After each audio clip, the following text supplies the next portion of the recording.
Hello, thank you for joining us for our fourth installment of Avid for Adventure's Best in Business webinar. We're so happy that you've taken time out of your busy day to learn a bit more about Avid for Adventure leadership team and gain some perspective on different topics, which serve as an a la carte professional development this season for all of our staff. Over the next 20 minutes, we're going to touch upon the topic of group development and dynamics. Uh, it is important to note that this topic alone can easily be a multi-day workshop. So absolutely, if you have any questions or thoughts or concerns, please do reach out to me after the presentation if you're interested in learning a little bit more or just want to chat. As questions pop into your head throughout the webinar, I encourage you all to type them into the chat box on the lower left-hand side. I'll make sure to address them as we go along or at the end of the presentation during our question and answer session. So thanks again for taking time.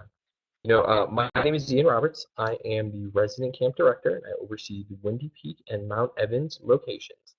A little about the overview of the webinar itself. So I'll give you a little bit of background on me. We'll talk about the concepts of group dynamics, define what exactly a group is and what does it mean in terms of summer camps, the benefits of being in a group, the group structure and what really makes it up a high functioning group. We'll talk more in depth about the stages of group development and then give you some tools to take all of this knowledge back into the summer camp world and apply it with your own specific groups. So creating successful group dynamics as well as strategies for effective group processes. So moving right into it, a little bit of background about myself. I graduated from Brevard College in North Carolina with a degree in wilderness leadership and experiential education.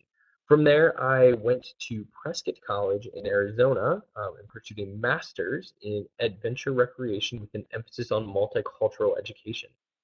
And really, summer camp has been an integral part of my life from the time I was a young child. At 6 years old, I went to my first resident camp and fell in love with it, out in the mountains of California. So those experiences at camp, both positive and negative, with the staff, the campers, the program, have really helped to inform many of my life decisions and help guide my career and life path thus far. I spent a number of years in the YMCA as a branch director in the greater Cleveland YMCA and overseeing the day camp programming that they had with 22 different branches. I then transitioned to become the education director for Great Lakes Science Center in Cleveland, where we did oversee 13 day camps. And then I have been with Avid for Adventure in the role of resident camp director for the past few years. So let's really break it down to what is group dynamics? What is this concept? It is a term coined by Kurt Lewin in an attempt to really study group decision making, productivity, interactions, cohesiveness, communications, and much more. Really the study of what makes up a group and what makes them tick. The underlying assumption was that the laws of group behavior can be established independently of the goals or specific activities of the group, irrespective or irregardless of the structure of the group. And we'll talk a little bit more about what the structure of the group looks like. Breaking it down even further, we have some definitions of group and dynamics. So group is basically at its most core definition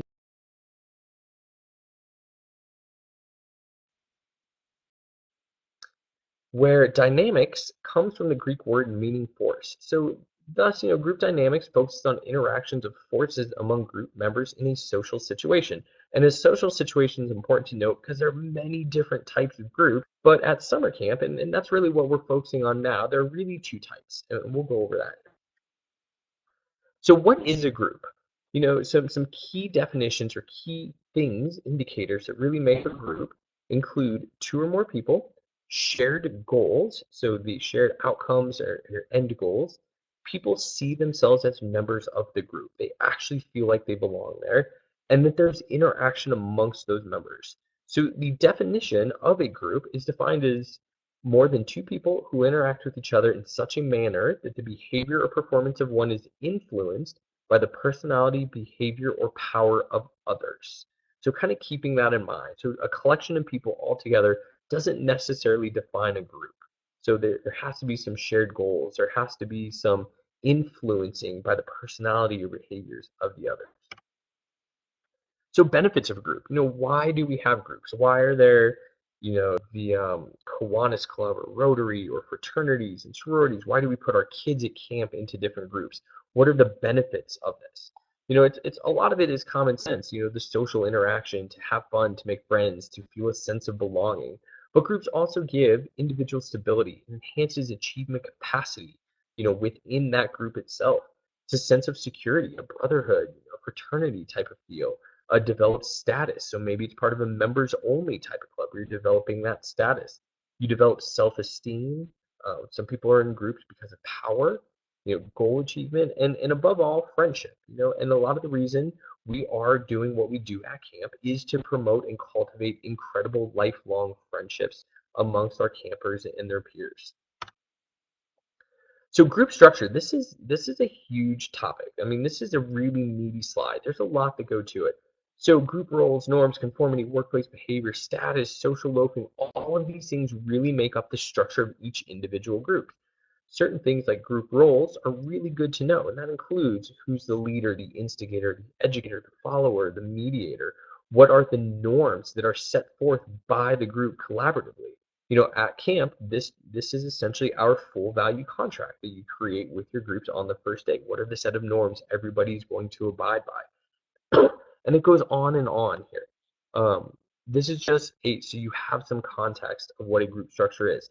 At the bottom, there are really two types of groups that we deal with at summer camp. A formal group, which is task oriented, or the informal, which is social oriented. And those are the two that we're going to speak about moving forward. So we want to put this all together. What does it look like in the field? To improve our facilitation skills, meet our training objectives, create incredibly fun and high functioning groups, we really do need to take a step back and understand how to respond to different groups and understand how these groups actually work. What are the different stages that the groups move through? So back in 1965, Bruce Tuckman created the stages of group development, very well known, and it's still used today in all sorts of circles. So there are several steps, but everybody starts in the forming group. So the forming group, so imagine a group coming together on Sunday or Monday of a camp session, and it's the first time they've ever met each other. What are the thoughts and the feelings that are going through the heads of a lot of these children, right? Oh, most of it is confusion about what to do, where to go, how to talk, who to go to for help. There's very low trust because they don't know anybody. They're not giving a lot of feedback. They don't understand why the task that you're giving them is important. They're a little cautious, and formalities are preserved. Members treat each other as strangers going forth. So what you could do as an instructor is really recognize what stage these kiddos are in and act accordingly based on that. So if they're in the forming stage, giving clear, concise, detailed direction is awesome. Clarifying the roles, who's in charge, who's the leaders, things like that. Encouraging participation, and then really introducing group members to two new people right away. Really trying to eliminate that whole let's treat you as strangers because we don't know you type of feel. So moving on from forming is the storming stage. This is after groups have had an opportunity to get to know each other a little bit, feel each other out, see what camp is all about, see what their group is all about. Participants are now beginning to focus on being heard in the group as well as having more control over the group. So they will face conflicts as they clarify issues and directions and what's actually meant by what was said, overcoming indecisiveness, dealing with power struggles, working through conflict resolution. At this point, members start to communicate feelings, but really do view themselves as individuals rather than part of the group. So they resist control of the group leaders, and they may at times show some hostility. As an instructor, recognizing that your group is moving into the storming stage, you can absolutely help the group pinpoint dysfunctional behavior and develop strategies to overcome them and work them through those issues. Intervene as necessary, but absolutely let the group maintain control. You don't want to take the power away from them. And this is a really tough stage where solid facilitation and group empowerment is key. The whole concept of success and failure is key. Um, this is a stage that no matter how high functioning of a group you are, so kind of keep that in mind. Recognizing when you're in the storming stage and figuring out the resources needed to move the group and yourself past the stage so everyone isn't freaking out a bunch. Once you move through storming, you do enter the norming stage. This is where participants now focus on being open and encouraging to one another. The spoken and unspoken rules about interactions are more ingrained, accepted, and understood by the group members. There are some clear tasks and purposes, a sigh of relief because they're just not bickering and fighting and having this conflict anymore. People now feel part of the team and realize they can achieve objectives if they just accept and listen to other viewpoints in the group. As an instructor, recognizing that a group is in the norming stage, your job is to raise questions and challenge the learners to further grow, uncover unspoken issues, promote full exploration of ideas. And it's important to note too that many groups will never make it past this stage. This is the end goal for them. We have such a short day in day camp and short sessions all around that getting past norming is very difficult to do. And keep in mind, again, these stages of group development, they're not stepping stones where you complete one and move to the other. It's a sliding scale. So you can make it to the norming stage, get ready to move to the next stage, and then lose a member because of sickness, and a brand new member comes in, and you slide all the way back down to the forming stage, and you start the process over again. However, if you do make it past norming, you hit the performing stage. So this is where your participants are achieving maximum productivity. It's a high functioning team. They move to solving problems. They trust each other, a clear vision. There's a we versus I statements coming out. And the team works in an open and trusting atmosphere where flexibility is key and the hierarchy is of little importance to them. They just don't care because they want to be with each other. They want to move forward. They have that end goal in mind. Again, as an instructor, recognizing what stage that they're in, continue to check understanding that they make sure that they understand what's going on. Offer positive reinforcement, preserve the group effectiveness, encourage the group to be self-facilitating, so removing yourself from that, right? A truly experiential program for them. Groups who do make it to the stage often relapse back through the other stages and can drop back to storming, back to norming, back to storming, right back up to performing. So totally natural, normal, expected. Your job as a facilitator is to help them continue to move through this progression. And the final stage is adjourning or transforming. This is when, at the end of a session, when campers are ready to leave or disband. Their group or community is coming to an end, whether it be for a short period of time or indefinitely. So this is a time where the teams conduct and assess the program themselves. They develop a plan for transitioning roles. They recognize each other, the members' contributions. And this is a really powerful kind of ending to a successful group if done and facilitated correctly. As an instructor, as a trainer, leading those debriefing of key points to help that transfer of knowledge is huge. And that means helping campers figure out how to apply everything that they've learned, the good, the bad, and the ugly, to their school life, their home life, their community, their churches, things like that. And then really helping develop strategy to maintain the group cohesiveness and relations after the group has disbanded. You want to keep them moving forward and that support system in place, especially for our children who are so young. So, a couple of tips and tricks now, moving into developing a group. We want you to walk into summer camp session, have an awesome group from the very beginning. So a couple of key things. Group members must have a strong sense of belonging to the group, and the barrier between the leader and the individuals must be broken down from the very beginning. So no kind of awkwardness. Be out there, be outgoing, be everyone's cheerleader and best friend. And the more attraction a group is to its members, how awesome it is, that the greater the influence those members have on the group and the group has on the members. So some key things of a positive behaviors of a group, every individual's viewpoints and contributions are not only heard, but they're sought out, they're valued, the feedback is provided both ways. A couple of negative behaviors, lack of engagement, not sharing a common end goal, domination and ridicule are evident. So as an instructor, identify and isolate behaviors so that the group members can interact effectively from the very beginning, and encourage that process throughout. Don't wait till the very end to process or debrief an experience. Have it go continuously, while you're participating in these activities. So high functioning team, has clear elevating goals, results-driven structure, competent team members, collaborative climate, principled leadership, external support and recognition. These are all the factors that make up these high-functioning, performing teams. You know? So some of the strategies you could take back as an instructor to your group, you know, the example being you're introducing a group activity for the very first time. So you're in the forming stages. So you want to make sure you're providing thorough descriptions and directions.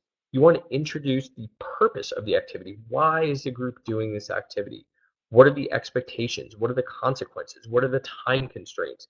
What is the desired outcome that you're looking for? Maybe there is none. Communicating all of this stuff will help ease that group into the forming stage, and above all, monitor the groups, providing additional guidance and assistance throughout. As they move into the storming norming, use these ground rules. So the ground rules are guidelines for the interaction, the norms of the group structure. Again, this goes back to the full value contract that we chatted about. So encourage positive functional behaviors. Solicit guidelines from the group. Have them come up with the norms as well. Don't force what you think the group norm should be for a brand new group. Posting the guidelines. Have your full value contract written down on a piece of butcher paper and kids sign it. Carry it with you. So at any given moment, whether you're biking, boating, climbing, hiking, you can pull it out of a backpack, revisit it as a group. And you can also add additional norms as your group continues to progress through the development. This is also where conflict resolution decision making is key to really limit the amount of time you're in that storming stage. And then becoming a rock star facilitator. This is what's going to take the group to the next level of performing. So managing interactions and participation that helps groups become more effective. Choosing the appropriate instructional methods and techniques. So some kiddos are visual learners, some are auditory, some are tactile. So by developing your skill set to address the wants and needs of 13 different kids with background skills and experiences is key.